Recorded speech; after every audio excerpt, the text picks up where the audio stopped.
अब इसके बाद आना है उत्तराखंड में भूकंप की निगरानी कौन रखता है।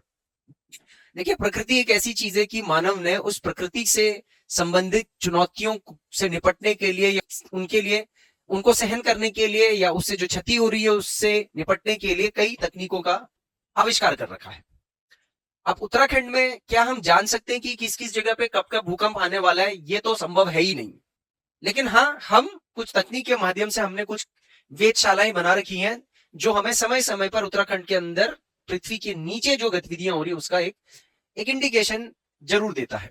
तो उत्तराखंड में जो सर्वोच्च नोडल एजेंसी है, ये केवल उत्तराखंड में नहीं भारत में सर्वोच्च नोडल एजेंसी है जो भूकंपीय मापन और उससे संबंधित प्रावधानों की निगरानी करता है। इसका नाम है राष्ट्रीय भूकंप विज्ञान केंद्र वेधशाला, नेशनल सेंटर फॉर सीस्मोलॉजी। इसको कहते हैं एनसीएस डिपार्टमेंट।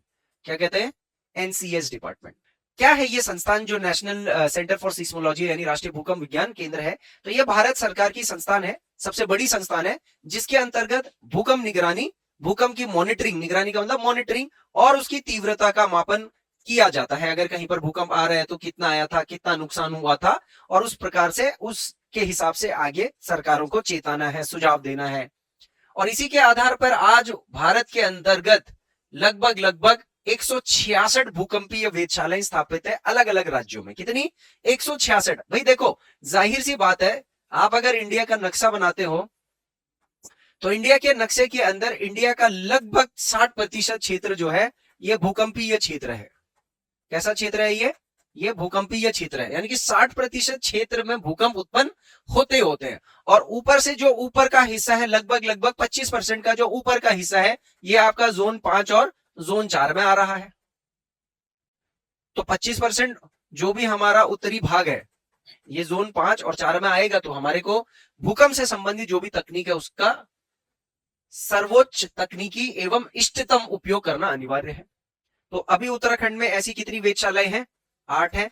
ये हो जाएगा बहुत ज्यादा इंपॉर्टेंट। और अगर करंट अफेयर्स में कोई भी ऐसी वेधशालाओं को जोड़ा जाता है तो वो आपके लिए करंट अफेयर्स के साथ भी आप उसको जोड़ सकते हो।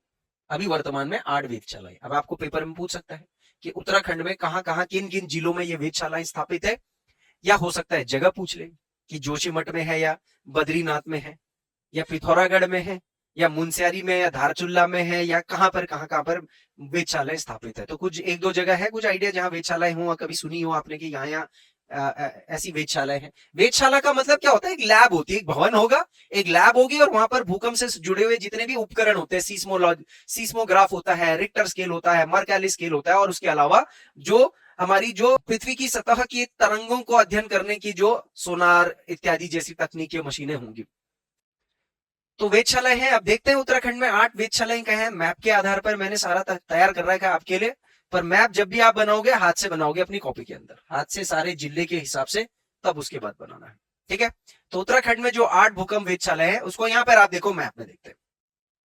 सबसे पहली वेधशाला तो देहरादून के ही अंदर है, मेन देहरादून, क्योंकि देहरादून तो इतना बड़ा जिला है। देखो यहां से ये चक्राता वाला क्षेत्र हो गया, ये ऋषिकेश वाला क्षेत्र हो गया। देहरादून प्रॉपर जो है वो एकदम बीच में है। देखो बड़ा आसान है। देखो देहरादून के 3 हिस्से कर लो। आगे तो आपने तहसील वहसीलें भी पढ़नी है, तो सारे हिस्से कर देंगे हम, तहसील वहसील भी। हाँ, ये विकास नगर है। तो ये वाला एरिया, चक्राता वाला एरिया, देहरादून वाला एरिया, ये सब तो इसमें से प्रॉपर देहरादून में। दूसरा है उत्तरकाशी, मेन उत्तरकाशी शहर के अंदर एक वेधशाला है। तीसरा चमोली जिले के अंदर जोशीमठ, मेन जोशीमठ में एक वेधशाला बनाई गई है, तो चमोली जिले में जोशीमठ हो जाएगा।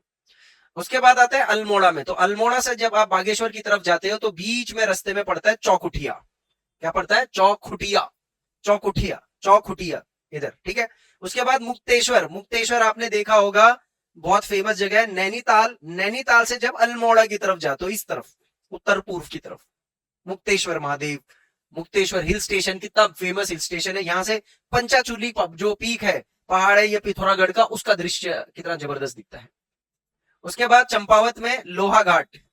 ठीक है? चंपावत में क्या है? लोहा घाट। लोहा घाट आपने बहुत सारी चीजों में सुना होगा। स्वामी विवेकानंद जी का मायावती आश्रम कहां पर है? चंपावत के लोहा घाट में स्थित है।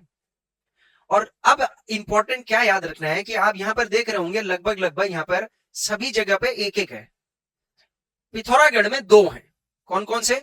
एक तो पिथौरागढ़ में ही है प्रॉपर, और एक हो गया पिथौरागढ़ से उत्तर की तरफ, जो पिथौरागढ़ का जो सबसे उत्तरी जो शहर बनता है मुनस्यारी,